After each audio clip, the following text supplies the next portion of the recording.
Yeni bir layihə. Geniş meydan. Geniş meydan. Bu meydan və soyuq müharibələr nə də mətiyələr üçündür. Bakın Yusuf'un televizyona öz öhdəsini qoşan bir iş görür. Meydan sizlər üçün. Gəlin, sözünü istəyin.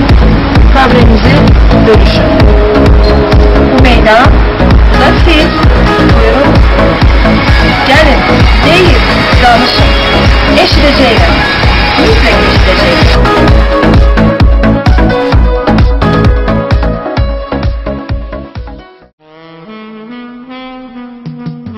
Çox gözəlsən, Qeyri-adisən, cazbədarsan. zövqlüsən, Sənin qədər göz oxşayan görmədim. səndən yaxşısını tanımıram, Sevirəm səni. sevirəm səni. Artıq illərin əfsanəsinə çevrilmiş Lido restoranı. Zövqlü insanların sevgisi və seçimi birdir. Lido. Biz səni sevirik. Mənim geniş meydanda bugünkü geyimimə görə Şahin Moda evinə rəhbəri Şahin xanım Maksudovaya təşəkkür edirəm. Hoş gördük sizlərə, əziz Bakı News tamaşaçıları. Geniş meydanın növbəti sayında yenidən sizlərləyik. 2015-ci ilin gəlişinə sayılan günlər qalıb. 2015-ci il bizə nə qədər uğur, sevinç gətirəcək, onu dəqiq deyə bilmərəm. Ancaq 2014-cü ilin bir çox problemlərini yeni ilə aparmasaq daha gözəl olar. Şəhərdə apardığımız sorğuların nəticəsində qərara gəldi ki, geniş meydanda bu dəfə belə bir mövzu qoyaq. Bu mövzu boşanmış qadınların sonraki taleyi. Erkən nikahlığın nəticələri, qadın zorakılığı, boşanmanın səbəbləri. Bax, bu suallar xanımlarımızı, xüsusən də ailəsindən ayrı düşmüş qadınlarımızı çox narahat edir. Və bu məqamla da, bu diləklə də mən geniş meydana ekspertləri dəvət etmişəm. Onların fikirlərinin sahəsində biz bu məsələlərin çıxış yollarını tapmağa çalışacağıq. Geniş meydanın bugünkü qonaqlarını sizlərə təqdim edirəm. Mehriban xanım Zeynalova, ekspert, Təmiz Dünya Qadınlar Cəmiyyətinin sədri. Hoş gəlmişsiniz Mehriban xanım. Elxan Xanəlizadə, ssenari müəllifi, rejissor. Hüznə xanım Əsədullayeva, ekspert, jurnalistlər ekstremal şəraitdə İctimai Birliyinin sədri. Hoş gəlmişsiniz. Sevda Məmmədova, Dilarə Əliyeva adına Azərbaycan Qadınlarının Hüquqlarının Müdafiəsi Cəmiyyətinin eksperti. Hoş gəlmişsiniz Sevda xanım. Ramilə xanım Eminli, Zümrüd Community jurnalının təsisçisi və baş redaktoru, Azərbaycanlılar Beynəlxalq Arenada İctimai Birliyinin sədri. Hoş gəlmişsiniz. Çox sağ olun. Emil Babəkoğlu Ədaləti, Bakı News internet televiziyanın icraçı direktoru, hüquq müdafiəçisi. Hoş gəlmişsiniz. Tural Əliyev, müxbir. Hər biriniz ayrı-ayrıqda hoş gəlmişsiniz. Çox güman ki, mövzu sizə aydındır. Daha doğrusu, mövzular sizə aydındır. Mövzular qadınların ictimai problemləri əsasında qorulsa da, ancaq qadın böyük qüvvədir deyib, bunların üstündən yan keçmək olmaz. Ən azından siz Azərbaycanın aparıcı qüvvələrindənsiniz. Bəlkə də sizin hansısa bir təklifləriniz, hansısa bir yazdığınız, dediyiniz mükəmməl sözlər, fikirlər bugün qanunların, hansısa bir sərəncamların işlənməsinə təkan verir. Ona görə də mən sizi geniş meydana çağırmışam ki, o deyilən iradları, deyilən sözləri bir daha burada biz aydınlaşdıraq və son olaraq onlara bir finiş verək. Və maraqlıdır ki, xanımlar bugün zərər çəkmiş kimi gəlməyə can atmadılar. Çünki bu da hardasa qadınların azad olmamağından xəbər verir. Efirdən biraz çəkinirlər. İnternet televiziyada olsa izlənilən, baxışı çox olan bir televiziya olduğu üçün efirdən çox qaçırlar. Amma sözləri çoxdur. Bu baxımdan bir kəlmə onu deməyə can atırlar. Boşandım. Bundan sonra mənim yaşamaq hüququm yoxdur. İşləmək hüququm yoxdur. Niyə? Niyə mənim ailədə olan ayrılığımı valideynlərim həzm edə bilmirlər? Əgər biz bugün Avropaya inteqrasiya ediriksə, biz ancaq bu inteqrasiyanı kompüter texnologiya ilə ölçməliyik. Başqa cür inteqrasiya mümkün deyilmi? Cəmiyyətdə nə zaman kimi bu bir xəstəlikdir, bu xov bir xəstəlikdir də deyək. Nə zaman kimi bu xəstəliyi biz sağaltmağa can atmayacağıq? Mehriban xanım, ilk öncə mən elə qadınların, xüsusən də sıxıntılı qadınların və əzab çəkmiş, zorakılığa məruz qalmış qadınların bir yaxın dostu kimi, onların bir anaları, bir bacıları kimi mən sizə müraciət edirəm. Verilişlərə çıxması və öz problemlərini ictimaiyyətə çatdırması əslində bu belə qadınlar çox olur. Lakin təəssüf ki, verilişə çıxan qadınlar daha çox ittiham olur. Və buna görə bu günləri bəlkə də bu verilişə həmin ittihamdan qorxaraq gəlməyənlər oldu. Biz verilişdən əvvəl danışıqlar apardıq, bir neçəsi razılıq verilişdir. Lakin ümumi stereotiplər, ittihamlar, fərqli baxışlar onların öz problemlərini gündəmə gətirməyə və dəstək almaq əvəzinə ittiham olmamağa görə yəqin ki, bu verilişdə iştirakdan imtina etdilər. Zorakılığa məruz qalmış qadınlar hazırda kifayət qədərdir və bunlar müxtəlif zorakılığa məruz qalırlar. Bunlardan fiziki zorakılıqdan tutmuş, iqtisadi zorakılıq, o cümlədən digər zorakılıq formaları ilə üzləşənlər var. Amma biz ən çox nədən danışırıq? Boşanmalardan, fiziki zorakılıqdan. Amma cəmiyyətdə, gündəlik həyatımızda həm cəmiyyətdən aldığımız zorakılıq, həm müxtəlif instansiyalarda üzləşdiyimiz qeyri-etik davranışlar, həm ailədə baş verənlər, bütün bunlar zorakılıq üçün əsasdır və zorakılığın müxtəlif formaları. Bugün Azərbaycanda kifayət qədər bəzi qanunlar var ki, zorakılıqla mübarizə üçün əsas yaratsın. Amma bu mübarizənin ilk növbəsində insanların həmin zorakılıqla bağlı məlumatlı olması və zorakılığa məruz qalmış şəxslərlə davranışının dürüst və doğru tətbiq olunması. Təsdiqlənir ki, və qanunlara baxmayaraq biz zorakılıqla mübarizə mərhələsində sadəcə olaraq bəzi məqamlara toxunuruq. Amma həmin zorakılıq qurbanları ilə işləmək, onları qəbul etmək və qanunlar qəbul olunsa da o qruplarla işləmək üçün kifayət qədər kadr potensialının artması və onların qurbanlarla işləməsi vacib şərtlərdən biridir. Amma dəyişən məsələlərdən bu oldu ki, cəmiyyətdə artıq zorakılıqla bağlı danışılır. Qurbanlar özü danışır, müxtəlif belə deyək, tərəflər danışır, televiziyada bu mövzuda danışılır, amma necə danışılır, hansı formada təqdim edilir və bu təqdim etmədə müdafiə mi var və yaxud hər hansı ittiham mı var?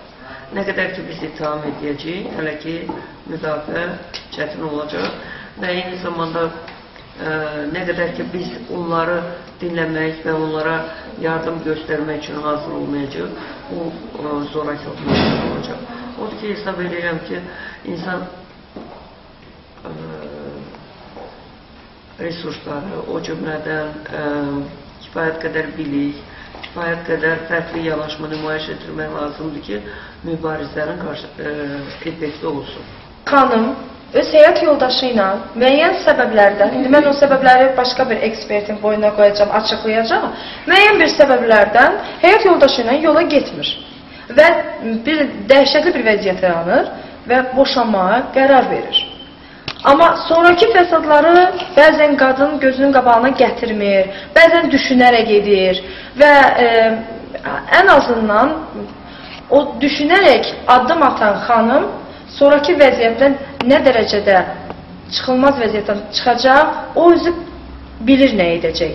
Amma elə xanımlar da bilir, yəni ən azından təhsili varsa, təhsilinə arxalanır, varlı atası varsa, atasına arxalanır və yaxud da ən azından hansı bir aspektdə varsa, fikirləşdiyi bir şeylər, o addımı atır. Amma elə xanımlar var ki, gözünün qabağına sonraki vəziyyəti gətirmir, övladlarının çətinliklərini gətirmir və o addımı atır, artıq boşanır. Boşanandan sonra cəmiyyət daha betər yaralı edir.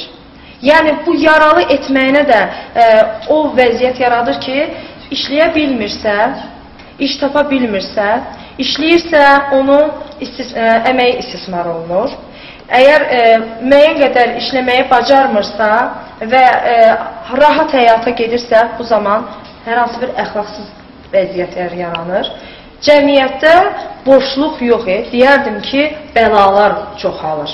Və bu baxımdan da bu başqa bir vəziyyət yaranır. Bu baxımdan da bəlkə bu xanımlarımızı, qadınlarımızı biraz savadsızlığından, hüquqi savadsızlığından və yaxud da deyim ki, ailə nə olan şeydir, ailə savadsızlığından irəli gəlir bu boşanmalar və bəlkə bunların qarşısını almaq üçün maarifləndirməyi daha çox etmək lazımdır, ailəyə bağlılığı daha çox etmək lazımdır. Əslində bu həqiqətən boşanmalar çoxdur. Biz rəsmi boşanmalardan danışırıq. Amma hazırda cəmiyyətdə kifayət qədər qeyri-rəsmi nikahlar var. Və burada boşanma prosesi baş verir. Amma müxtəlif mübahisələr olur. Söhbət ondan gedir ki, bizim şəxsən təşkilatdan müraciət edəndə biz həmin qadınla bağlı ehtiyacları qiymətləndiririk. Yəni, qadın gəlib deyə bilər ki, bəli, mən boşanırım. Mən boşanırım, 3 uşaq var, 2 uşaq var, 4 uşaq var. Amma xanım qərar verir ki, mən boşanırım. Çünki dözülməzdir vəziyyət. Və biz ehtiyacları qiymətləndiririk, onun vəziyyətini qiymətləndiririk. Vəziyyəti qiymətləndirəndə baxırıq ki, bu insanın müstəqil həyat və uşaqlarını idarə edəcək resursları yoxdur.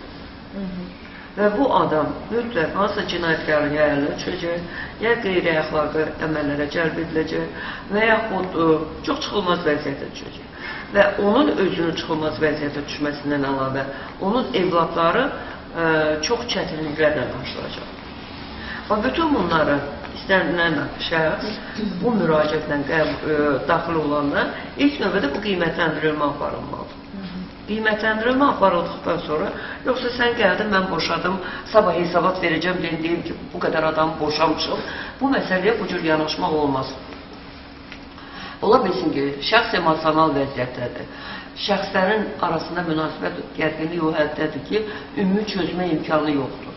Və burada təbii ki, təşkilatın təkcə boşanmaq yox, eyni zamanda bu məsələlərin çözülməsində tərəf kimi iştirakı vacibdir. Yəni, qarşı tərəflə söhbət edirsən, onun qohumları ilə söhbət edirsən və yaxud boşanma o zaman baş verə bilər ki, həmin evdə təhlükə var.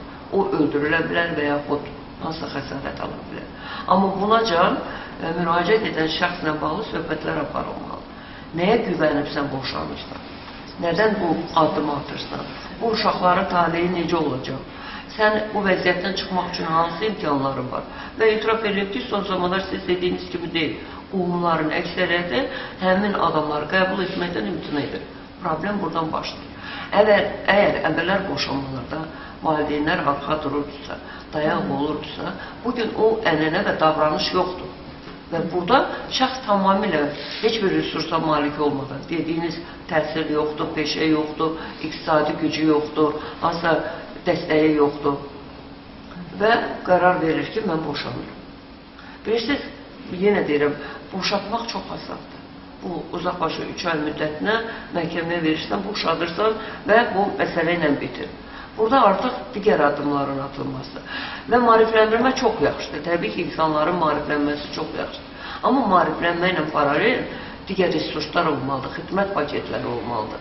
Biz elan edib car çəkirik, ay cəmaat, boşanın, dözməyin, çıxın, atın hər şey.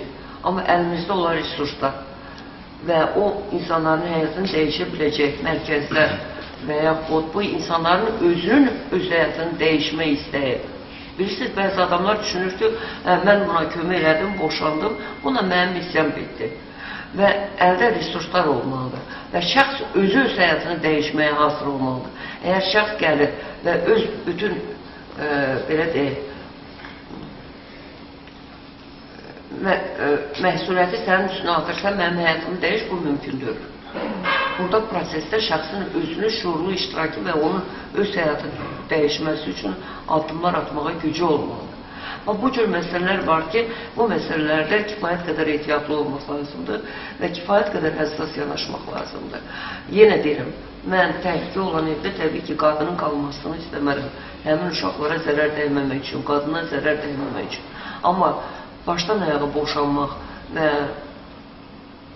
zorakılığa müqavimət göstərmək, bunun başqa yollarını tapmaq lazımdır ki, həm ailə bütöv qalsın, həm də həmin uşaqların taleyi küçə ilə bitməsin. Bir nüans var ki, qadın zorakılığı əgər böyük bir həddə çatıbsa, dözülməzdirsə, artıq bu ailə bir araya gələ bilməz. Bunun üçün mühit olmalı. Yəni, əgər doğrudan da evdə zorakılıq varsa, doğrudan da biz o beynəlxalq səviyyədə deyirik ki, psixoloji zorakılığa məruz qaldım və mən bu evdə artıq özə bilmirəm. Bəli, zorakılıq çox pis addımdır. Evdə böyüyən uşaqların şəxsiyyət kimi formalaşması yox olur dedi. İkiyüzlülük falanlar, bunlar formalaşır. Amma, baxın, əgər mühit yoxdur, düz indi mərkəzlər var, amma kifayət qədər deyil. Və yaxud kadrlar var, amma kifayət qədər deyil.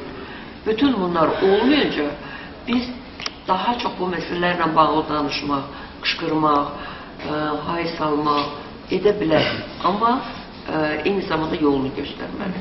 Yolunu göstərmədən bu barədə çox danışdıqca, mənim yadıma gəlir bir dəfə hələ məişət zorakılığı haqqında qanun qəbul olunmamışdı və bir veriliş var idi. Biz orada mütəmadi danışır. Və bir gün mən müşahidə etdim ki, bəli, insanlar zorakılıqdan danışır, amma bəzən mahiyyətini anlamırlar. Zorakılıq şəxsin istəyinin əleyhinə ona qarşı edilən hərəkətlərdir. Yəni, əgər mən məsələn, yanımda söyüş döyülməsini istəmirəmsə, bu mənə qarşı psixoloji gərginlik yaradır. Yəni, məndə diskomfort yaradır. Neriman xanımın sözünə qüvvət, mən dünəli deməli, Milli Az portalından bir məqalə oxudum. O məqalədə hətta deməli, cinayətə belə, deməli, kişi qadını öldürüb, qarında bağ üstündə 3 aylıq körpəsindən birlikdə. Bəzən boşanmanın səbəbi xəstəliklər olur ki, xəstə adamları bir-birindən evləndirirlər və bunu deməli, biruzə vermirlər. Valideynlərə bildirmirlər ki, bu uşaq xəstədir. Ya qız tərəfindən, ya oğlan tərəfindən xəstədir.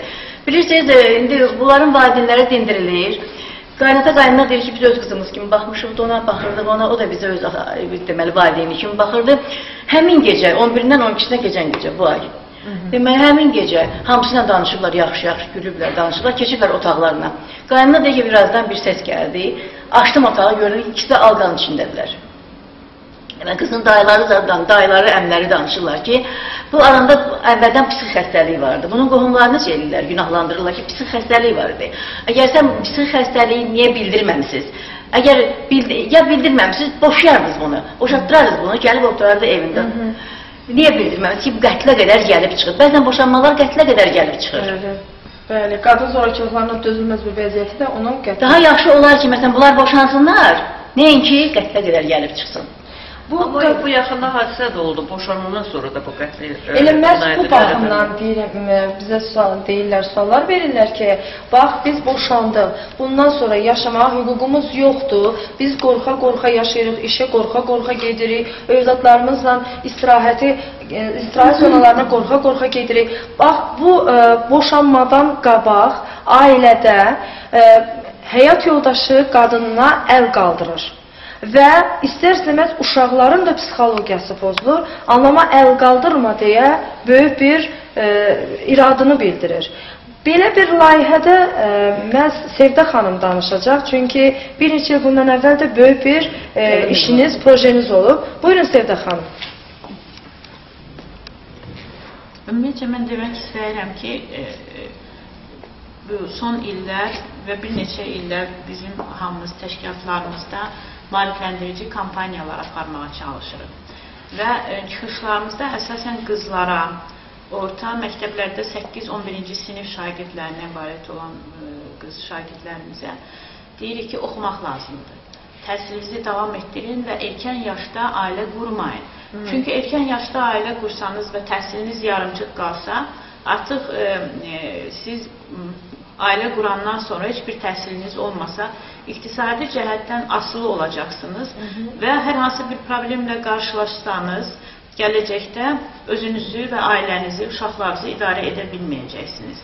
Mənə elə gəlir ki, bu sahədə ölkədə daha çox kampaniyalar aparsa, bəlkə onun bir müsbət nəticəsi olar, bəlkə həm də biz qızlarımızı təhsildən yayındırmağın qarşısını alarıq. Son illər həm də eşitmişəm ki, məcəllədə də dəyişikliklər etməyə çalışırlar və qız övladlarını tez ərə verən valideynlər üçün xüsusi sanksiyalar tətbiq olunacaq. Mənə elə gəlir ki, bu olsa bir qədər də yaxşı olar. Bu sanksiyalar yəqin ki, bir cərimələrlə yox, cinayətə məsuliyyətə cəlb olmaq. Həm cinayət məsuliyyəti və həm də cərimədir. Elə ailələr var, onlara yəni tutmaqdansa elə cərimə etsələr, o da onlar üçün böyük göstəricidir və bunun qarşısını almaq lazımdır. Və bir neçə bizim təhsil hüququ, həmin o şagirdin 18 yaşına çatmamış bir qız uşağının təhsil hüququ, sağlamlıq hüququ, azadlıq hüququ, hamısı bir-birdən əlindən alınır. Və gəlib elə bir məqama çatır ki, ailə qurur, bir neçə ay, bir neçə il ola bilsin ki, çox xoşbəxt olur. Sonra dözülməz bir şəraitlə üz-üzə gəlir və boşanmaq qərarına gəlir. Bunlar neyniyə bilər? Hamısı iqtisadi cəhətdən asılıdırlar və belə insanlar bizim cəmiyyətimizə də çox sayda həm gəlirlər, həm yazılı şəkildə, şifahi şəkildə müraciət edirlər. Bu yaxınlarda bir qadın müraciət edib, 4 övladı var. Bunu 16 yaşında yoldaşı tərəfindən qaçırılıb, artıq ikinci arvadı olub. Yoldaşı əvvəl bir qızı qaçırıb, ondan övladı olmayıb bir neçə il sonra bu qızı götürüb qaçırıb. Bu da məcburi köçkün bir ailənin övladıdır. Söz demək hüququ yoxdur ailəsinin, yəni elə vəziyyətdədirlər. Dalbadalda 4 övladı olub. Qızın indi 25 yaşı var, 4 övladı var və çox belə acınacaqlı bir şəraitdə yaşayır. Yoldaşı tərəfindən də hər gün döyülür, hər gün söyülür. Bizə müraciət etdi, ona kömək göstərmək istədik. Mehriban xanım sağ olsun, o qızı biz təbliğat nəticəsində ki, o ölməkdən xilas ola bilər, ən azı özü bir baxsın, görsün, bir ay müddətində heç olmasa gücü çatırmı gələcəkdə tək yaşasın, güclü bir qadın kimi həyatını davam etdirsin. O məqsədlə biz siyasi sığınacağa o qadını tövsiyə etdik, gətirdik və bir ay müddətində qaldı. Ancaq ki, qərar verdi ki, yenidən ailəsinə dönsün. Yox, biz orada prosesdə iştirak elədik, barışma prosesində. Ərəblərlə danışdıq, barışdırdıq. İndi Sevda xanım danışacaq. Demək istəyirəm ki, 4 övladı vardı onun və dəfələrlə zəng edib deyirdi ki, mən nə edə biləm, onları necə saxlaya bilərəm, mənə kömək edə bilərsiniz, dövlət mənə necə kömək edə bilər, dövlət heç bir kömək necə göstərə bilər, nə qədər ailələr boşanır, hansı birlə, hansı formada kömək göstərilməlidir. Yəni bu qadınların özləri hansısa formada ailəsinin başında durmağı bacarmalıdır, o ağırlığı öncədən görməlidir. Biz ona təklif etdik ki, o övladlarını internat məktəbinə yerləşdirsin, amma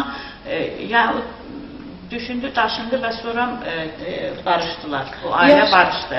Çünki qadın çox zəif idi, və düşünürdü ki, o yoldaşından ayrılarsa, 4 övladı internatda böyüyərsə, bunlar hər hansı bir evdə bir qulluqçu kimi işləsə belə və yaxud da xırda əl işləri ilə məşğul olub nəyisə satsa, yenə də istədiyi kimi ailəsini dolandıra bilməz. Amma ikinci məsələ odur ki, onun yoldaşı ilə söhbətlər aparıldı və o da anladı ki, bu cür həyat davam edə bilməz və beləliklə çox xoş bir təsadüf oldu ki, onlar nəyisə anladılar və bir yerdə yaşamağa davam etdilər və bu gün də əlaqə saxlayırıq. Məlumatımız var ki, hələ ki sakitlikdir. Bu kampaniyadan söhbət etmək istəyirəm.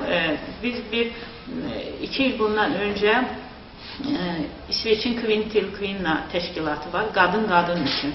Bu təşkilatdan bir layihə aldı və bu layihəyə əsasən həm məişət zorakılığı haqqında qanun barədə geniş kütlələrə informasiya verdik və həm də ki, 2 böyük kampaniya keçirdi. Bu kampaniyaların biri Anama Əl Qaldırma adlanırdı. Bu köynəyin ortasında şəkil var. O şəklin böyük bir plakat çəkdirdi və bu plakatı zorakılığa məruz qalmış, ailəsindən boşanmış və artıq ayaq üstə dayanmış qadınlara verdik. Onlar uşaq bağçalarında zorakılığa məruz qalan ailələr haqqında maraqlandılar. Onlar ailələrə getdilər. Çox çətinliklə də olsa imza yığmağa başladılar. Yüzlərlə ailədən cəmi bir 50 nəfər ora imza atdı. İmza attırmaqda məqsəd nə idi? Orada yazılıb ki, mən uşaqlarıma söz verirəm ki, onunla sevdiyim qadına əl qaldırmayacağam. Və şüar da belə idi kampaniyanın ki, anama əl qaldırma. Və cəmi 50-yə yaxın ailə başçısı imza atdı. Və onların əksəriyyəti öz xanımını hər gün incidən ailə başçıları idi. Onlarla söhbətlər aparıldı və çox çətinliklə də olsa bəziləri yəni bu kampaniyada öz imzalarını atdılar. Sonra bu kampaniya Sumqayıt şəhərində 39 saylı bir məktəbdə keçirildi. O imzalarını atan valideynlərin övladları, 1-ci sinif şagirdlər, onlara bu maykaları geyindirdi və onlar baxmayaraq ki, anaları, ataları tərəfindən incidilirdi, amma bu maykanı geyinəndən sonra o uşaqlar özünü xoşbəxt hiss edirdi. Əllərində şarları daha xoşbəxt kimi yelləyirdilər. Biz onlardan soruşduq ki, siz özünüzü xoşbəxt hiss edirsiniz. Kiçik uşaqlar 1-ci sinif şagirdləri idi. Onlar dedi ki, bəli müəllimə, çünki atam bir daha anamla əl qaldırmayacaq. Və təsəvvür edin ki, bu imza atmayan valideynlərin övladları vardı sinifdə, başqa uşaqlar, onlar mayka geyinməmişdi. Amma ki, onların da valideynləri, ataları, analarını incidirdi. Bizə kənardan baxırdılar və soruşanda ki, niyə belə qəmginsiz, deyirdi ki, bizə də xahiş edir, o şardan, o köynəkdən verin, bizim də atamız, anamızı döyür və istəyirik ki, bu şarları evə aparaq ki, bəlkə atamız, anamızı döyməsin. Bir tərəfdən ürəyimiz ağrıyırdı ki, bu qədər zorakılıq var ailələrdə və əlbəttə bu zorakılığa məruz qalan indi qadın, kişi küsür, barışır, amma həmişə uşağı düşünmək lazımdır. Çünki o uşaq həmin ailədə psixoloji şəraitdə böyüməyə başlayır və demək olar ki, uşaqlığı əlindən alınır. İndi biz o kampaniya bizim üçün çox uğurlu alındı. YouTube-da da onu otuzdurmuşuq. Bəlkə bu kampaniyanı bu 2015-də də davam etdirək. Bəlkə bu xoş təsadüflər daha çox olar. Yəni ən azından ailələrin barışması daha gözəl olar. Amma məni bir şey narahat eləyir ki, ailələr barışandan sonra onlar o necə deyirlər, təminatı verirlərmi ki, bir daha bu səhvə yol verilməyəcək hardasa və yaxud da bunun əleyhinə daha gərgin bir vəziyyət yaranmayacaq? Ailənin bütün qalması üçün mütləq psixoloq rəyi lazımdır. Yəni biz istənilən halda nə qədər təcrübəmiz olsa da, nə qədər bu məsələdə peşəkar olsaq da, amma peşəkar psixoloq rəyi lazımdır ki, bu ailə davam etdirə biləcək yoxsa mütləq psixoloqlar lazımdır. Yəni biz o öhdəliyi götürə bilməliyik. Ən azından məhkəmələrə də gediləndə orada psixoloqlar həm qadınla, həm kişi ilə söhbət etməlidirlər. Bizə bu sual verirlər. Siz razısınız, bəlkə gedib düşünərsiniz. Plan elədik, amma yəni kifayət qədər o kişinin davranışını müşahidə etmək lazımdır və yaxud onun daxili aləminə öyrənmək lazımdır. Yoxsa kör-körənə mən falan ailəni barışdırdım və bununla bütün məsələ uzun müddətli müşahidələri aparmaq lazımdır. Aparmaq lazımdır, bu çox yaxşı, Mehriban xanım. Ancaq necə, ümumiyyətcə Azərbaycanda yaxşı, savadlı psixoloqlarımız da azdır, barmaqla sayılır. Onların qəbuluna düşmək üçün bu yaxınlarda Quba rayonundan mənə müraciət etdilər ki, psixoloq istəyirlər övladları üçün. Bir stres keçirmişdi. Deyib, kiməsə müraciət ediblər, deyiblər ki, bir ay yəni vaxtım yoxdur sizi qəbul eləməyə. Amma boşananların sayını nəzərdə tutsaq ki, belə hər il azalmaq əvəzinə daha da çoxalır. Onda biz düşünməliyik ki, yaşlı psixoloqları necə tapaq, hardan tapaq? Bu boşanmaların sayının çox olması məhz mənə elə gəlir ki, yaxın şərqdə bir Azərbaycana məxsusdur. Çünki yaxın şərq ölkələrində, İranda və Türkiyədə mən o şəhərlərdə, o dövlətlərdə o qədər də yalan deyərəm, olmamışam. Amma mənim aldığım məlumata görə bu yaxın şərq ölkələrində belə bir vəziyyət, boşanma əgər vəziyyəti yaranarsa, bunun nəticələri böyük olur. Yəni, o qədər də asan olmur və bu barədə də... Belə böyük olur ki, kişilərə iqtisadi sanksiyalar. Bəli, bu barədə də... Türkiyənin özündə boşanma prosesi çox uzun olur. Əgər boşanan tərəf, məsələn, kişi boşanmaq istəyirsə, arvad istəmirsə, onu heç kəs boşaya bilməz. Ona görə... Amma bizdə avtomatik olaraq...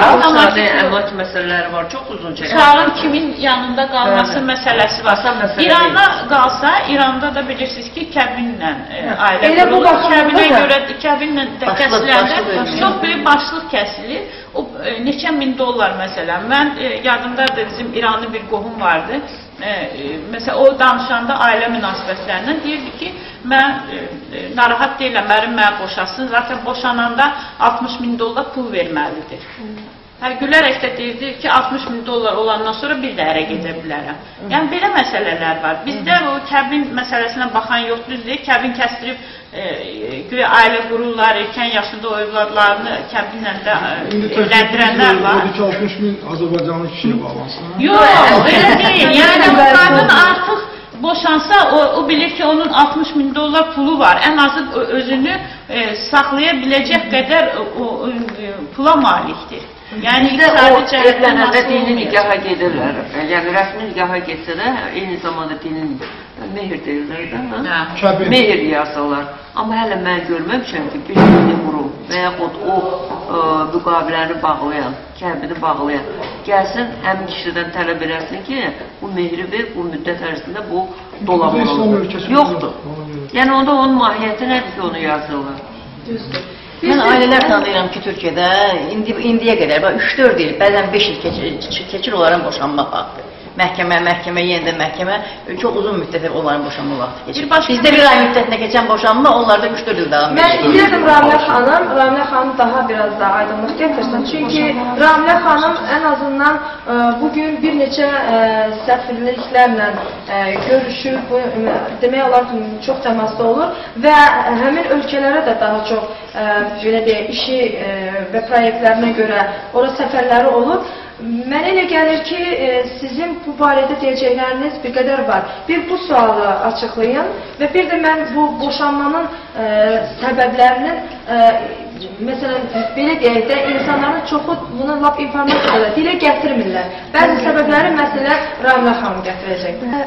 Yaranan ən qlobal problemlərdən biri də boşanmalardır. Bildiyiniz kimi, bəzən xırda məsələlər zəminində ailədə münaqişələr olur və bu münaqişələrin sonu boşanmaqla nəticələnir. Mən boşanmaların təməlini, yaranma səbəbini açıqlamaq istəyirəm ki, nədən baş verə bilər? İlk öncə qadın zorakılığı. Mehriban xanım qeyd elədi.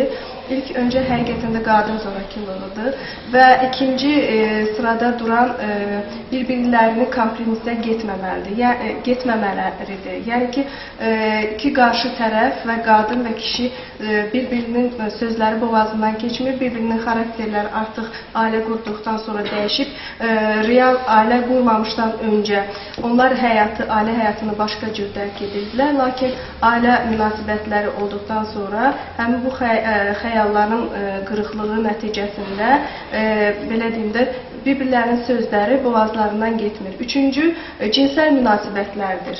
Bəzən deyirsiniz ki, cinsel münasibətlərin heç bir boşanmaya aidiyyəti yoxdur, amma əksinə psixoloqlarla mən tez-tez təmasda oluram və onlar qeyd edirlər ki, bir çox boşanmaların səbəbi cinsel münasibətlərdir. Yəni ki, qadın kişi tələbatlarını bir-birinə ödəmədiyi üçün kişi məcburiyyət qarşısında digər xanımla görüşür və bu xəyanət sayılır. Və bunu qadın bildikdə həzm eləmir və evdə bir çox münaqişələr yaranır ki, bunun da sonluğu dediyiniz kimi boşanmalarla nəticələnir.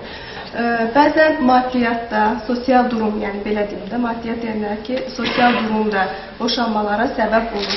Və xırda bu psixikası zəif olan insanlar var ki, qəbdən gələn seriallardır ki, o evdə qadınlara daha çox aiddir, belə deyim də, onların psixikasına daha çox təsir edir ki, mən istəyirəm mənim də ərim belə mənə qarşı diqqətçi olsun, mən istəyirəm mənim ərim də belə hündürboy olsun, belə gözəl olsun və məsəl üçün əri evə gəlir, qadına salam verir, qadınla söhbət eləmək istəyir, lakin qadını seriala baxır, yəni ailədəki olduğu üçün evə, bəli, evinə, həyat yoldaşına diqqəti azalır. Bu səbəbdən də ki, ailələrdə soyuqluq münasibəti yaranır. Yəni, qeyd etmək istəyirəm ki, kişilərdə də günah var, lakin qadınlarımızda da günah var. Kişilərdə zorakılıq daha çoxdur, qadınlara qarşı diqqətsizlik daha çoxdur.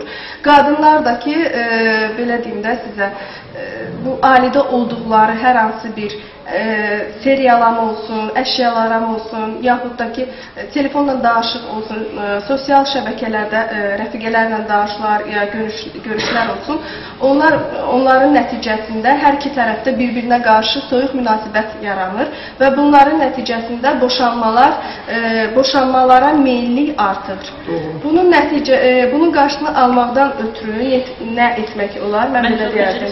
Bir məsələni də demək istəyirəm, dini zəmində də boşanmalar sayı artır. Belə görürsünüz ki, məsələn, tutaq ki, kişi getdi, vahabi oldu, gəlib məcbur edir, evdə xanımını çox incidir ki, qapanmalısan və ailə qurandan öncə elə söhbət yox idi və indi çox ailələr elə tanıyıram, onun üzərində də boşanmalar sayı. Bəzən qadın namaz qılan olur, kişi içki içir. Ondan da belə səbəblər də var. Yəni səbəblər çoxdur. Bəzən mən qeyd etmək istəyirəm ki, məsəl üçün valideynlərin təkidi ilə evlənmə nəticəsində də boşanmalar daha çox olur.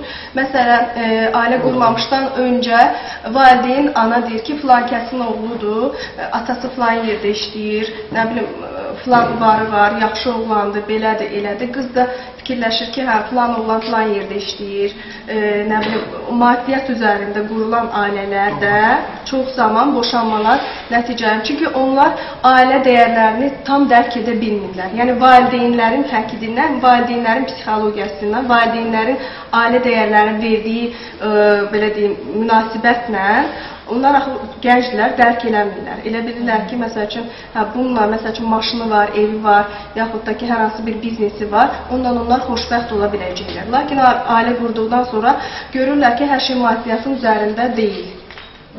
Məsələn, orada məsələn, müstəqil olmuyor. Gənclərin qeyri-müstəqilliyi də hələn dağılmasına səbəb olur. Müdaxilələr, kənardan müdaxilələr. Yəni, biz gənclər çox valideynlərdən asılı olur və valideyn idarə edir. Valideyn idarə etdiyi halda gənc öz ailəsini sərbəst müdafiə edə bilmir. Həmin ona tabiçilik, yəni onların qərarını icra edir. Bax, üzr istəyirəm, müdafiəçiliyi kim qarşılıq eləyir? Ana eləyir də. Ana qarışır. Ana özü onu görür, baxın. Mən üzr istəyirəm, bu məsələyə toxunaq da. Bax, fikir verin. Qadın zorakılığı, nə bilim, şirkmələr çoxdur. Dəhşət dərəcədə çoxdur. Bizim qadınlarımız da bir dənə bir şey olan kimi sıracıda polisi qasılır bir şey. O tamamilə gərək qılınc qına yapışsın ondan sonra. Bəs niyə kişilər boşanan kimi oradan keçmə, buradan keçmə? Allah hamısı başa düşürəm. Qadın həmrəyliyi olaraq adi bu dəqiqə elə bir ki, adi bir vəziyyətdə gəlin belə baxaq. Nənələrimizə baxaq. Niyə görə o zaman boşanmalar, indi kimə gülünc gəlir özləri bilər. Niyə görə bizim nənələrimizin o zaman boşanmalar daha az olur? Niyə görə? Daha səbirli olublar, daha mülayim dillə kişini otuzdurublar. Kişinin dilinə nə var ki, otuzdurmağa yerinə? Amma indiki gənclər, qızlar, oğlan bir söz deyirsə, qızlar 5 dənə söz deyir. ya atasını çağırır, ya nə bilim əmlərini, dayılarını. Çox doğru xanım, siz çox obyektiv dediniz, amma yəni ki, burada qızlarda da böyük günah var. Yəni ki, yaşlı pokoleniyanı mən heç vaxt suçlamaram. Çünki yaşlı pokoleniya artıq həmişə su tökməyə çalışıb, sülhpərvərlik. Amma İndi yoxdur da o ağsaqqallar. Amma hamısı yox, hamısı yox. Yox, gəlirəm ona. Bax, fikir verin, bir xanım kimisə qızıdır, kimisə bacısıdır, kimisə anasıdır, kimisə yoldaşıdır. Fikir verin, qadınlar, xanımlar ərə gedəndə gəlin, yazıq yalavac qaynana qanun içir. Təbii də, amma qaynana sonra həmin gəlin özü qaynana artıq olandır. Başda digərin qızı, bu qadınsız da, hamı qadın cinsiyyətdə, bu da kişi neynəsin yazıb bəlkə olur. Neynəsin bu da kişi? Bunu da deyin də, bu məsələlər var yoxsa yoxdur. Sonra üzr istəyirəm, ananın öz uşağına, xüsusən oğlan uşağına qısqanclığı. Bəli, analar çox qısqancdır. Bunun üçün yazıq kişilərin üstünə hamısını vermirəm. İndi sizdə yoxdur, mən bir məsələli deyil, söhbət ondan gedir ki, siz dediyiniz o qadın əvvəl belə idi, falan idi, falan idi. Amma indi qadın məşğuldan. Qadın indi məşğuldan. Əvvəl qadın evdə otururdu, əksər vaxt. Kişi qazanırdı, qadın evi idarə edirdi. Amma indi qadın həm qazanır, həm evi idarə edir, həm uşaqlara baxır. Bəzən kişi heç işləmir və yaxud işləyir, ümumiyyətlə qazancını... Qadın işləyir, kişini saxlayır, onu demək istəyirsiniz? Yox, onu demirəm. Yəni, qadının yükü çoxalıb. Elə ailələr olduğunu deyir. Qadının yükü çoxalıb. Çünki iqtisadi vəziyyət belədir ki, ailənin 2 üzvü işləməsə çətin olur. Amma bu işləmək prosesində qadın 2 qat, 3 qat yükü götürür üstünə. Həm də gedir işləyir, həm uşaqları məktəbdən götürür, həm uşaqların dərsinə baxmalıdır, həm xörək pişirməlidir, həm əlinə qulluq eləməlidir. Burada kişinin iştirakı, kişinin dəstəyi olmayanda təbii ki, həmin o dediyiniz hallar, gərginliklər ortaya çıxır. Yəni bu da amildir, mən demirəm əslində. Mən sizinlə razıyam, ikisi için razıyam Nus demişkən. Niyə görə? Bax, fikir verin, yəni ki, yenə deyirəm, misala çəkirəm. Ailə qurduqda kişini yoldan çıxardan kimdir? Onun yoldaşı. Uşaq onu sevir. Qoy verək. Qadın yoldan çıxardan. Yəni ki, nə barədə ki, evlənmək məsələsi həlli çıxanda gənclərdə birinci ana başlayır tədbir görməyə. Ata yox. Ata tədbir eləmir. Ata yazıq səhər gedir, axşam gəlir. Ana tədbir görür, deyir ki, bu yaxşı qız verir. Məsələnin o tərəfə onda gedir ki, onda kişilərin davranışında nə baş verir? Mən sizin razıyam, qadına əl qaldırmaqdır, üzr istəyirəm də, qadına əl qaldırmaq, siz danışdınız, mən də öz fikrimi deyim, xahiş edirəm. Yəni, qadına əl qaldırmaqdır, navaziş etməməkdir, mən onun tərəfdarı deyiləm. Çünki hamının bacısı da var, adam Peyğəmbərə bir dənə yaxşı bir misal çəkirlər ki, ya Rəsulallah, pis şey nədir, yaxşı şey nədir? O da deyir ki, pis odur ki, özünə rəva bilmədin. Yəni, əgər hər kəs öz bacısını qoysa, öz yoldaşı, onun yoldaşı da kimsə bacısıdır da, kimsə qızıdır. Mən razıyam sizin, heç kimin, ən azından da ki, xanım həmin kişinin uşağın anasıdır. Onun gələcəyin qarantısıdır. Odur ki, bir oğlu 4 dəfə evlənir. Bir oğlu 2 dəfə, 2 oğlu 2 dəfə evlənir, qızı 3 dəfə ərə gedir. Azərbaycanlığımız olmuş. Psixoloji pozulmuşdur. İndi biz burada, mənə elə gəlir ki, mən çox üzr istəyirəm, biz burada nə qadın tərəfindən, nə kişi tərəfindən günahkar axtarmamalıyıq da. Biz çalışmalıyıq ki, olan əvvəl necə başladınız? Yəni artıq boşanma hadisəsi baş veribsə, o insanlar cəmiyyətə necə inteqrasiya olunsun? Onların gələcək həyatı necə baş bunun tək basılkalar hardandır? Boşanmalı. Yəni, bilirsiniz, hər bir münaqişədə, konfliktologiya elmində deyirlər ki, hər bir münaqişədə hər iki tərəfdə günah var. Heç kəs deyə bilməz ki, bir tərəf tam günahlı. Necə dəqiqə? Buyurun. Hər bir ailədə söz-söhbət olur. Elə bir ailə yoxdur ki, o evdə söz-söhbət olmasın. Bu iki tərəf arasında olan söz-söhbətə əgər üçüncü tərəf qarışırsa, orada artıq bilirsiniz necə, həmin ailədə çatlar əmələ gəlir. Yəni üçüncü tərəf qarışmamalıdır. Qız anası qızın tərəfini saxlayır, həm boşan gəl yanıma, nə bilim gəlsin canları çıxsın götürsünlər. Oğlan tərəfi başlayır ki, qoy gəl mənim oğlum, səndən ondan da yaxşı qız taparam. Bax belə bir şeylər olduğu zəmdə boşanmalar artır. Ona görə heç bir zaman, yəni münaqişə olanda qaynana, qaynata, bacı, qardaş həmin ailəyə qarışmamalıdır. Mən çözmək, amma elə hadisələr var ki, onlar qarışanda o ailə saxlanılır. Mən çox elə Böyük hadisələr sözü tanıyıram ki, böyük sözü eşidilir. Türk barəsində.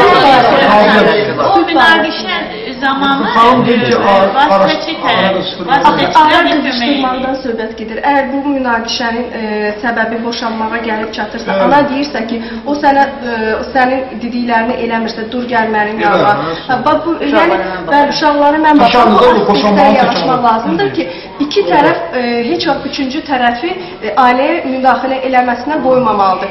İki tərəf də sadəcə sülh yolu ilə kompromisə getməlidirlər.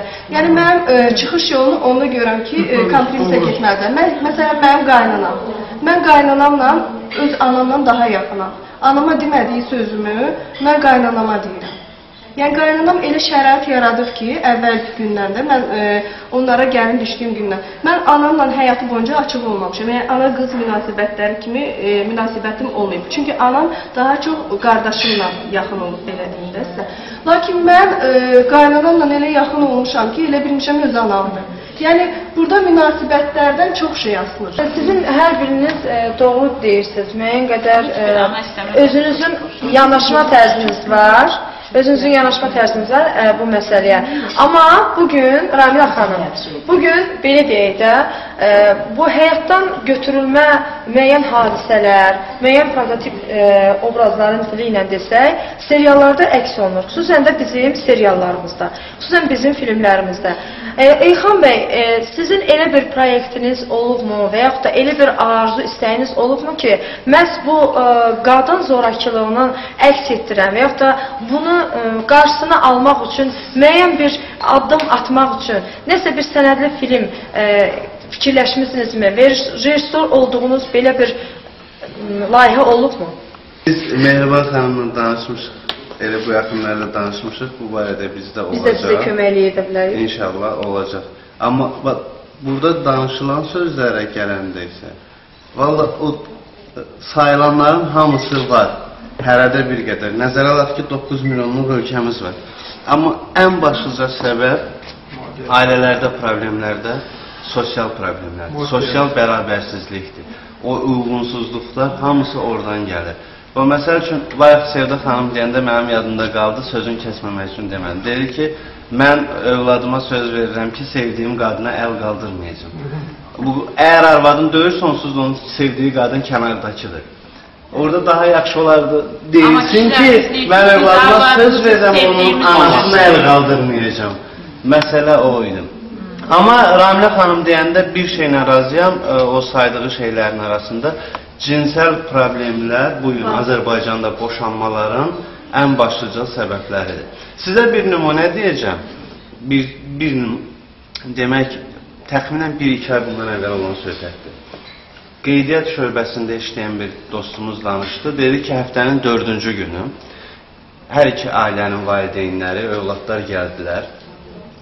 Qeydiyyata alındı, zaks kəsildi. 5-ci gün toy oldu. Şənbə səhəri gəlin qoşuldu, qaçdı əvvəl sevdiyinə.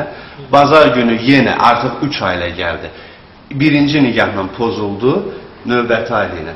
Və ata deyir ki, qızım çox yaxşı eləyib, əcəb eləyib filan 5 milyon.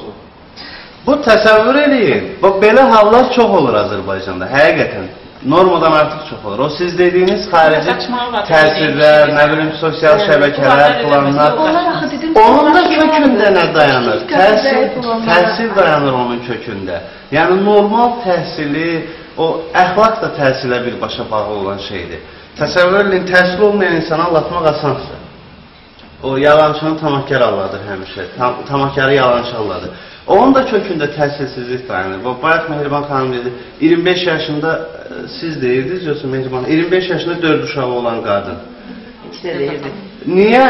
Bax, orada qanunlarda boşluqdan gəlin danışaq. Təsəvvür edin, 16 yaşında qızı qaçırdırlar, uşaq doğulur, uşağın 3 yaşı olanda 18-19 yaşında gəlini gətirirlər, zaks kəsirlər, plus uşağı da mitirkarlar. Uşağın 3 yaşı olanda uşağı doğum haqqında şəhadətnamə alırlar.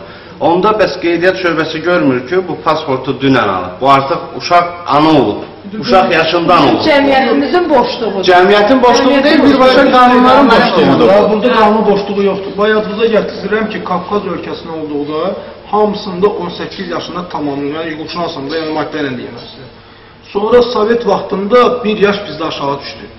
Bunu bilirsiniz də ya, onda 17 yaşında icazə verdilər ki, qızlara tez əlaqə. Hətta 17, yox, 16 rəsmi olmuyor, 17 olub.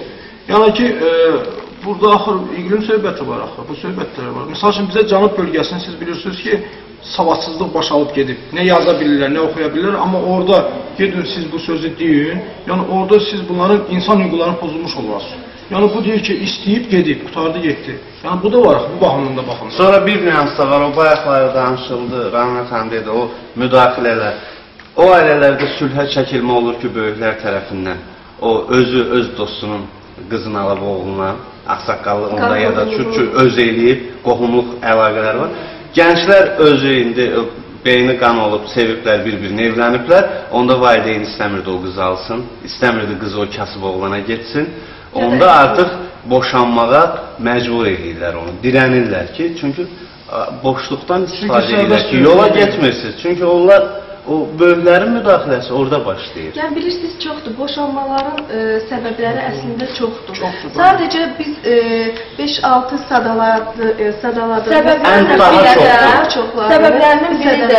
səbəblərinin biri də bugün rayonlarda qızlarımızın informasiya azlığından mı deyim və yaxud da telefon əlinə düşən kimi internetə girim, internet vasitəsilə hər hansı bir oğlanla tanış olum və bu da düzgün istiqamətləndirməmək, belə deyək.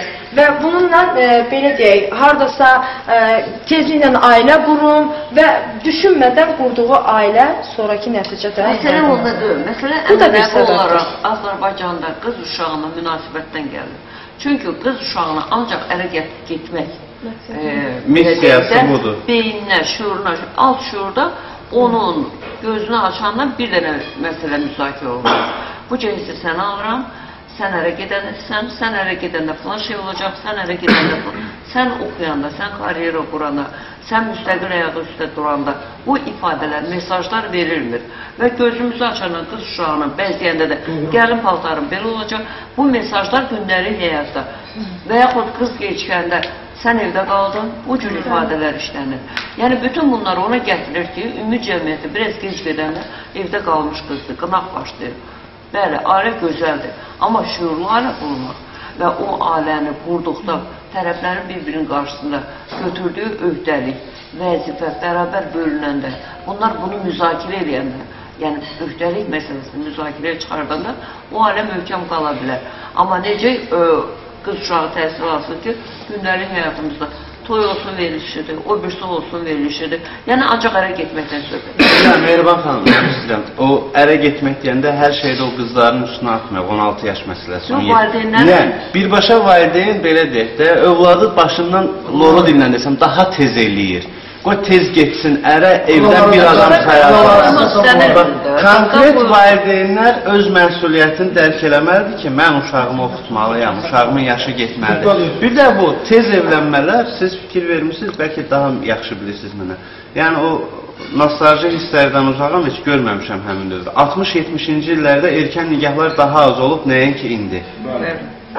O vaxt insanlar fikirləşirdi, mütləq oxuyacağım, gedəcəm, böyük monitör olacağım, mikrooyun tikəcəm. Yəni, indi isə belə bir şey var da, doğrudan elə idi də, hamı deyir ki, getdilər axırda mikrooyun tikməyə. Amma indi deyirlər ki, mütləq elə institutun birinci kursuna girdim, tezbazar kimlənsə ərə gedim. Qızın 20 yaş keçəndə yerdə qalmışlar. Seksizm məsələsi də var. Bilirsiniz, o yayılan sekslə bağlı çoxlu mesajlar var. Və oyadırlar. Elə bir ki, insanlarda o hissləri oyadırlar, daha çox maraq göstərirlər. Amma başqa ideoloji məsələlər var idi, İlxan dediyi kimi, məsələn, daha perspektivli, daha belə deyək, yaxşı arzular olacaq. Yönləndirmə başqa şey idi. Amma indi başqa məsələ. Dəyərlər dəyişir.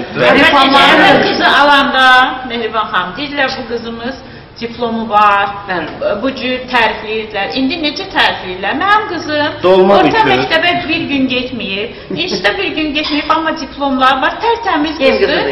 Bizim yenə gəlirik o məsələyə, yenə inciməsinlər. Mənim həyat yoldaşım var, gözəl oğlum var, yəni başqası elə bilər ki, yəni onlar yoxdur, ona görə bu cür danışam. Amma kimdir günahkar?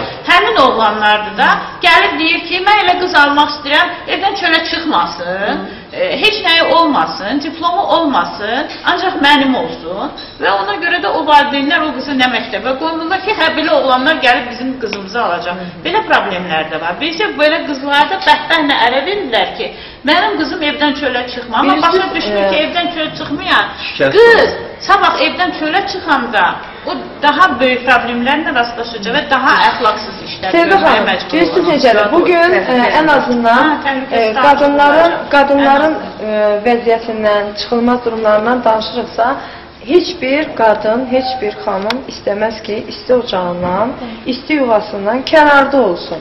Və mən hesab edirəm ki, hətta mütəxəssis özü məsləhət verilməlidir. Seçim imkanları yaratmalıdır. Biz kimisə yerinə həyatını idarə edə bilmərik. Şəxs özü seçməlidir. Odur ki, jurnalistin hər hansı məsləhət verməsi və yaxud onun həyatına müdaxilə etməsi, jurnalist sadəcə olaraq faktları qeydə alır. Bəli. Amma məsləhət jurnalist ümumiyyətlə bir tərəfi olmalıdır, ən azından. Rəmə xanım, buyurun. Mən bir də əlavə etmək istərdim ki, cinsel münasibətlərin fəsadları nəticəsində, yəni narkomaniya, alkoqolizm nəticəsində boşanmanın bir nəticəsi də uşağın olmamasıdır. Yəni istəyirəm xanım, bu günlərdə qanun çıxır. Misal üçün sağlamlıq anlayışı olmadan ailə qurmaq olmaz. Yəni qüvvəyə minibdir. Yəni uşağın olmamalı. Bəli, yəni çox gözəl bir şeydir. Həkimlərə kömək olan bir şeydir. Qanun çıxmandan qanun çıxıb, amma icra olunmur. Bizdə gözəl qanunlar var, amma icra olunmur. Onda da həmin qanunda çətinlik törədən bir məsələ olacaq. Bilirsiniz ki, HIV virusunun pəncərə dövrü 3 ay və şəxs sabah evlənəcək, böyük nikaha gedir, qan analizini verir və bəlli olur ki, bu tərtəmizdir. Amma 3 aydan sonra yoluxur. Yəni bilirsiniz, qanun yaxşıdır genofondun qorunması üçün, gələcək nəslin sağlam olunması üçün. Amma nə dərəcədə o aktiv olacaq və nə dərəcədə öz təsirini göstərə biliriz bu. Mən axırda üzr istəyirəm, biz bir söz demək oturmuşuq, bir nəticəyə çıxmalıyıq, yəni bir köməklik də eləyək də baxanlara. Bax fikir verin, bir misal var ki, Molla Nəsrəddin bir kəndlə gedir, bir eşeğin üzr istəyirəm, eşeğin olağının üstündən binir, uşaq da yanındadır. O birisi kənddən keçən deyir, buna baxın, iki kişi də oturub heyvanın üstündə azırmış, uşağı da əziyyət verir ayağına. Yazır, bir kişi götürür ayağını, götürür onu da oturur. O digər kənddən keçən deyir, buna baxın, özü oturmağa azırmış, uşağı da otuzdurur. Axırda da o məsələyə çatır ki, eşeği üstünə belə götürür, heç kim bəyənmir yəni. Yəni bir nəticə çıxır. Qanun çıxıb deyirsiniz ki, pisdir. Sonra yəni qanun çıxır. O icra olunmursa, yox, məsələ onun pisliyində yaşadır. Qanun bir doğru buyurdu da, yəni 5 manat verəcəklər, gələcək alacaqlar. Yaşın elinə qanun çıxmasın. Sadəcə olaraq orada nə var? İnsanın vicdanı olmalıdır birinci növbədə. Əzizim, orada belə bir nüans var. Hər iki tərəfdən vicdan olmalıdır. Azərbaycanlığımızı unutmalı deyirik. Ailə quranda özü gedib tibbi arayışı vicdanlı şəkildə almalıdır. Üzr istəyirəm. Ailə o vaxt olacaq ki, mən məsələn ailələr tanıyıram ki, bəli, heç bu qanun çıxmamışdan əvvəl, ailə qurmamışdan qabaq, hər ikisi tibbi yoxlamadan keçir və sonra ailə qurublar. Söhbət şuurlu və normal ailənin qurulmasından gedir. Bizdə ailənin qurulması prosesi qeyri-şuurudur. Ən önəmli olaraq formaldır. Mən ərə getməliyəm, uşaq doğmalıyam, falan edir. Amma ailənin öhdəliyi, dünyaya gələcək uşağın sağlamlığı, dünyaya gəlmiş uşağın təsiri, onun gələcəyi, bütün bunlar barədə heç kim düşünmür. Əgər bu günləri uşaq doğan şəxs kimdən doğduğunu bilmirsə, amma doğur. Ərinin familiyasını, soyadını bilmir. Ərinin harada yaşadığını bir söz soruşmaq istəyirəm sizə, hamımız ekspertlər. Siz statistika aparırsınız ki, boşanmaya kim gedir çoxlu məhkəməyə? Qadınlar yoxsa kişilər? Qadınlar. Siz bilirsiniz, mən şəxsən özüm şahidim ki, kişi olub ki, diyandırıb deyib ki, 100 manat sənə verəcəm də alimentdə, o nə, mən 500 manat gətirmişəm, mənə bəyənmirsən sən. 100 manatda neynəsən, uşağını fikirləşir. Yəni, mən çox hallarda görmüşəm ki, kişi fikirləşir, qadın nə var, anası da orada deyir ki, boşan mən səni saxlayacaq, sonra o da bədbaxtı baş verir. Yox, elə kişilər başlayıb, mən də bilirəm də, bilirsiniz necədir, qadın gəlib müraciət edir ki, mənə boşuyur. Niyə? Çünki kişim məndən başqa qadını saxlayır, ondan da 2 övladı var. İndi kişi ilə naşə deyir, nə fərqi var, bu arvadı da saxlayır, amma o uşaqları da saxlayır, bunu da. Sadəcə o qadın axı yemir. İstəmir axı. Və bir də ki, azaddır da, qadın istəmir ki, məsələn, tutaq ki, bölüşsünlər, qadın paylaşmalı. Sosial şəbəkələrdə kifayət qədər evli kişilər var ki, qız tutmağa çıxırlar. Bəli. Üzr istəyirəm. Mən bir dənə də söz deyim. Bir dənə də söz deyim. Zorakılıqla bağlı bir şey deyim, son söz. Ümumiyyətlə ailələrdə kişinin ya qadının hansının məntiqi güclü olsa, o ailələr idarə edici kişi ya qadın olur. Orada belə deyək, zorakılıq halları da olmur. Yəni diyaloq olur o ailələrdə. Bu diyaloq olmayan ailələrdə zorakılıq da olur, boşanmalar da olur, cinayət də baş verir. Bilirsiniz, bu nədən irəli gəlir? Ən azından mən son söz olaraq demək istəyirəm ki, bugün ailələrdə, hər bir ailədə vəkil, psixoloq və həkim olarsa, hər bir ailənin özünün vəkili, psixoloqu, həkim olarsa və müəyyən bir çətinlik durumları yarananda onlarla məsləhətləşərlərsə, onlarla söhbət edərlərsə, xarici ölkələrdə yaranmış bu zid vəziyyətlər bizdə yaranmır. Yəni oradakı qədər bizdə olan zid vəziyyətlər orada yaranmır. Çünki ən azından ailələrin özlərinin dostları olur. Həkim dostları, vəkil dostları, psixoloq dostları. Bu başqa bir səvkidə olan bir söhbətdir. Sadəcə olaraq kifayət qədər ailələrimiz var ki, başa düşürük. Bugün dövlətin xüsusi resursları ayrılmalıdır ki, qadınlar ən azından heç boşanmadan da iqtisadi cəhətdən asılı olmasınlar. İqtisadi cəhətdən asılı olmasınlar və özləri öz durumlarını saxlamağa canasınlar ki, maddi çətinlik olanda da deməsinlər ki, mən maddi sıxıntıdan ailəni dağıtdım. Bu bir. Bundan başqa da hər bir ailə, kiçik bir ailə, elə bir kiçik bir dövlətdir. Bu dövlətin sütunları həm qadındır, həm də kişidir. Biz hər nə qadını bir tərəfinə də kişini bir tərəfinə vəziyyətdə yarada bilmərik. Ən azından yenə deyirəm, sütunun biri qadındır və biri də kişidir. Əlbəttə ki, mənimlə razı olan və olmayan ekspertlər ola bilər. Və ən azından bugün müəyyən bir səbəblər gətirildi və nəticələri də deyildi. Amma biz sonda onu deyə bilərik ki, biz deyirik, amma bizi də eşitmək lazımdır. Çünki bu cəmiyyətin bir bəlasıdır. Xanımlar bugün boşanandan sonra azadlıq o demək deyil ki, mən nə istəyirəm, onu edirəm. Sadəcə olaraq rifahı üçün, yaşayışı üçün öz addımlarına atmalıdır. Amma qorxa-qorxa yox, təmkinlə. Buna görə də dövlətin müəyyən bir qurumları var ki, mütləq bu resursları ayırmaq üçün köməklik göstərməlidir.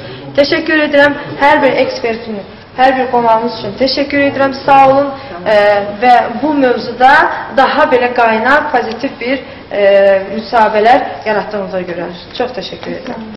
Geniş meydanda bu dəfəki çəkilişi Lido restoranında təşkil etdik.